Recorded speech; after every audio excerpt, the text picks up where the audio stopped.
Assalamualaikum warahmatullahi wabarakatuh. Waalaikumsalam warahmatullahi wabarakatuh. Perkenalkan, nama saya Rohmatul Hidayah, bisa dipanggil Ustazah Rahma di SDIT Ar-Ruhul Jadid. Hari ini Ustazah Rahma mau berkisah tentang seorang pejuang pendidikan yang bernama Ki Hajar Dewantara.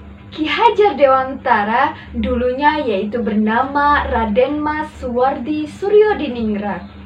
Dulu adalah seorang aktivis yang bergerak dalam kemerdekaan Indonesia, kolonial, politisi, dan pelopor pendidikan bagi kaum pribumi di Indonesia. Beliau adalah seorang pendidik perguruan taman siswa, suatu lembaga pendidikan yang memberikan kesempatan bagi para pribumi untuk bisa memperoleh hak pendidikan seperti halnya para priai maupun orang-orang Belanda. Ki Hajar Dewantara dulu lahir pada tanggal 2 Mei 1889 dan tanggal kelahirannya sekarang diperingati di Indonesia sebagai Hari Pendidikan Nasional yang bersemboyan Tutwuri Handayani. Ki Hajar Dewantara berasal dari keluarga Kadipaten Pakualaman, putra dari GPH Suryodiningrat dan cucu dari Pakualam III. Ia menamatkan pendidikan di sekolah ILS dan di Stovia. Namun Ki Hajar Dewantara di Stovia tidak lulus dikarenakan Ki Hajar Dewantara sakit.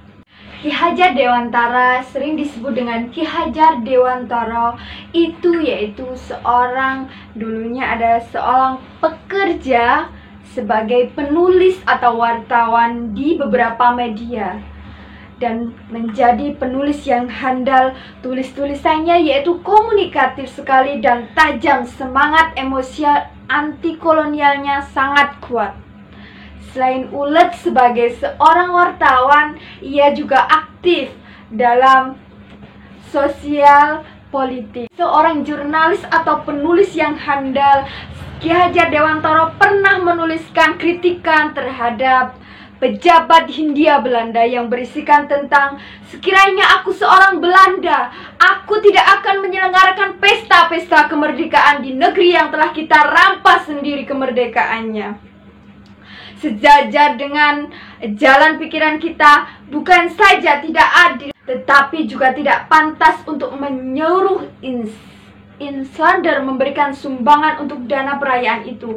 Ide untuk menyelenggarakan perayaan itu saja sudah menghina mereka. Dan sekarang kita keruk pula kantongnya. Ayo, teruskan saja penghinaan lahir dan batin itu. Kalau aku seorang Belanda, hal yang terutama menyinggung perasaanku dan kawan-kawan sebangsaku ialah kenyataan bahwa insider diharuskan ikut menyongsong suatu kegiatan yang tidak ada kepentingan sedikit pun bagi bangsanya. Dari tulisan Ki Hajar Dewantara, akhirnya Gubernur Jenderal in the Book itu akan diasingkan di Pulau Bangka atas permintaan Ki Hajar Dewantara atau Ki Hajar Dewantara tersebut. Dalam pengasingannya, Ki Hajar Dewantara aktif dalam organisasi para pelajar asal Indonesia. Tahun 1913 dia mendirikan Indonesia Perbruk, kantor berita Indonesia. Inilah adalah penggunaan formal pertama di Indonesia. Disinilah ia kemudian merintis cita-citanya memajukan kaum pribumi dengan belajar, kelak menjadi pijakan kita untuk selalu mendirikan lembaga pendidikan yang lebih baik. Ki Hajar Dewantara kembali ke Indonesia pada bulan September tahun 1919 Segera kemudian ia bergabung dalam sekolah binaan saudaranya. Pengalaman belajarnya mengembangkan konsep belajar mengajar sekolah ia dirikan pada tanggal 3 Juli 1922. Saat ia genap berusia 40 tahun, yang dulunya bernama Suwardi kemudian mengganti namanya dengan menggunakan Ki Hajar Dewantara. Kenapa ia mengganti namanya dengan Ki Hajar Dewantara? Agar dia bisa menghapus gelar kebangsawanannya, kemudian ia bisa bebas dekat dengan rakyat, baik secara fisik maupun jiwa.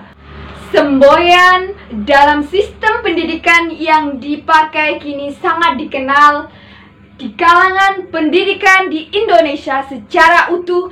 Semboyan itu dalam bahasa Jawa yang berbunyi Ingarso sumtulado ing madya mangunkarso tutwuri handayani, yang berarti di depan kita memberi contoh, di tengah memberi semangat, di belakang kita memberi dorongan.